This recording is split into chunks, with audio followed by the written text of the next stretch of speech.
Hey guys, today I'm working with a Admiral, which was built by Maytag washer, and I've got a Whirlpool dryer going with this guy here. It's electric, and right now I've got this going normal load.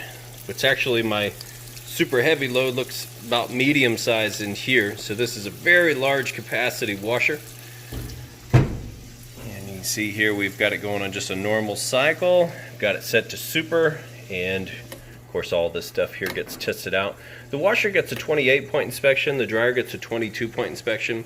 Everything electrical, mechanical, it all gets checked, and everything has to work perfectly before it gets listed up for sale or before it leaves my care. Then I do this video very last to show you, as if you were standing here yourself checking it out, that everything works great. You can see the water coming in there. I'll show you that it agitates, that it drains the water out like it's supposed to, and then it's got a nice, fast, smooth spin cycle at the end. Then we'll move the clothes over to the dryer, show you that the dryer works. So we'll let this fill up with water and we'll come back for the agitation. Alright, and we're back on the agitation. See, it's doing an excellent job agitating those clothes, getting them nice and clean. Full submersion with the water. Nice and quiet. Alright, moving out of the wash cycle into the rinse cycle, and you can hear it draining that water out. Nice and fast. And once it's done draining, it'll spin, fill back up, rinse with clean water, and then we'll be on to the final spin cycle, which I'll come back for and show you that it's nice, fast, and smooth. Alright guys, we are on the final spin cycle here. Full speed. You can see, sounds great. Nice smooth operation. I'm going to lift the lid up, show you that the lid switch works. It'll engage and stop it, but you'll be able to see that it's spinning nice and fast. And it has the brakes go very quickly on this one. Matter of fact, hang on just a sec. I didn't really feel like that was sufficient to show you how fast it was spinning. So let's just look at this here.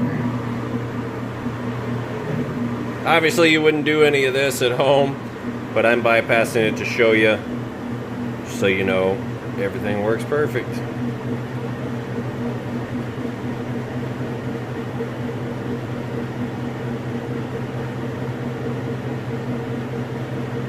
It's still picking up speed a little bit, but you can see spinning nice and fast.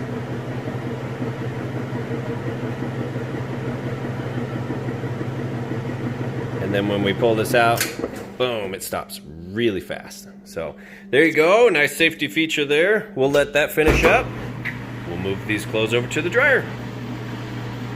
Alright guys, now I've got those clothes moved over to the dryer, and we've got it set time dry, high heat. And don't mind the little bit of touch up that needs to be done. You'll see in the pictures that I go through and touch all that up, make it look like new again. And we'll give it just a second to heat up. You can see in here that it sounds great. Nice smooth operation. And I'm going to show you that it is heating like it's supposed to. So right in between those two red dots, it's going to take its surface temperature measurement. So it's about 66 on the top of the machine. It's about 60 on the floor. We're going to open this up. We're going to shoot it right inside the heating element tube there. You can see plenty of heat coming out of that tube, which is where the heating element is housed behind there. Now the inside of your dryer, it's only going to get from about 95 up to 195. That just depends on what you have your heat setting at here, because you could also do no heat, low heat, or auto heat. And really, that's it. Now you know everything works perfect. If you have any questions, feel free to reach out. I do appreciate you taking the time to watch this video. Thanks and have a great day.